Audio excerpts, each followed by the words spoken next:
Assalamu alaikum. How are you? I hope you will be fine.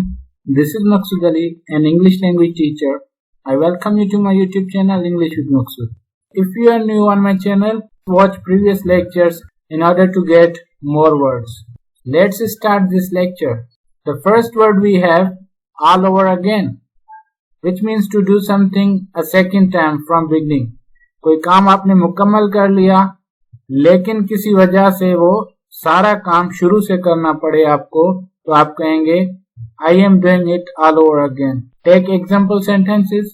Professor has asked me to do assignment all over again. आपने assignment submit करवा दिया, उसमें हो सकता है आपने प्लेजियरिज्म किया हो, यानी हो सकता है आपने असाइनमेंट इंटरनेट से उठा के प्रोफेसर को सबमिट करवा दिया या कोई गलतियां कर दिया आपने, तो प्रोफेसर आपसे कह सकता है कि सारा असाइनमेंट दोबारा से करो। तो आप जब अपने दोस्त को बताएंगे या फैमिली मेंबर को बताएंगे तो उसको कहेंगे professor has asked me to do assignment all over again. Professor ने कहा है कि सारा असाइनमेंट दोबारा करके आओ। नंबर 2, डोंट कैंसिल इट और I will have to install this software all over again. आपका सॉफ्टवेयर इंस्टॉल हो रहा है, आप किसी से कहेंगे कि इसको कैंसिल मत कीजिएगा वरना सारा सॉफ्टवेयर दोबारा से इंस्टॉल करना पड़ेगा, यानी सारा प्रोसेस शुरू से स्टार्ट हो जाएगा आपका। Number 2, witless. विटलेस का मतलब है silly, stupid.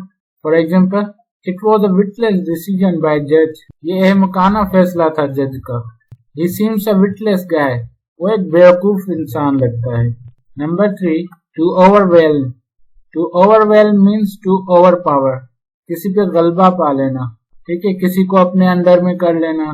For example, I was overwhelmed by beauty of your village. आपके गांव की खूबसूरती ने मुझ पे गलबा पा लिया था, यानी मैं बहुत मुतासिर हो गया था। गांव की खूबसूरती ने मुझे मुतासिर कर दिया था।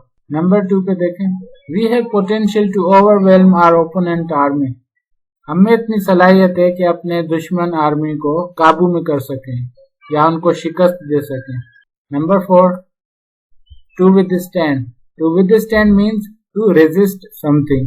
किसी का मुकाबला करना, किसी को फतेह हासिल ना करने देना। Take examples.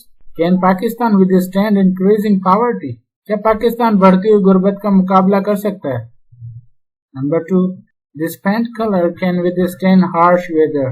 ये कलर सख्त मौसम का मुकाबला कर सकता है, यानी कितना भी खराब मौसम हो कलर खराब नहीं होगा, आपका घर चमकता रहेगा, यानी जैसा कलर था वैसा ही रहेगा। Fathomless. Fathomless means too deep to be measure, यानी इतना गहरा जिसकी पैमाइश ना हो सके, ठीक है, बहुत गहरा जिसको मेजर नहीं किया जा सकता। Pacific ocean is considered to be fathomless ocean. इसका मतलब है ये माना जाता है कि पैसिफिक ओशन की गहराई बहुत ज्यादा है कि उसको मेजर नहीं कर सकते, यानी वो बिल्कुल डीप है, बहुत नीचे तक है। Number 2, after her father's death she is in fathomless sorrow. अपने वालिद की मौत के बाद वो एक गहरे सदमे में है, यानी ऐसा सदमा जिसका आप अंदाजा नहीं लगा सकते, जिसको आप मेजर नहीं कर सकते। So these were the words for today. I hope you enjoyed these. If you are new on my channel, like this lecture, subscribe to my channel and press the bell icon so that you can get notification when I upload a new lecture. So see you in next lecture with some new interesting words. Till then, bye bye, Allah Hafiz.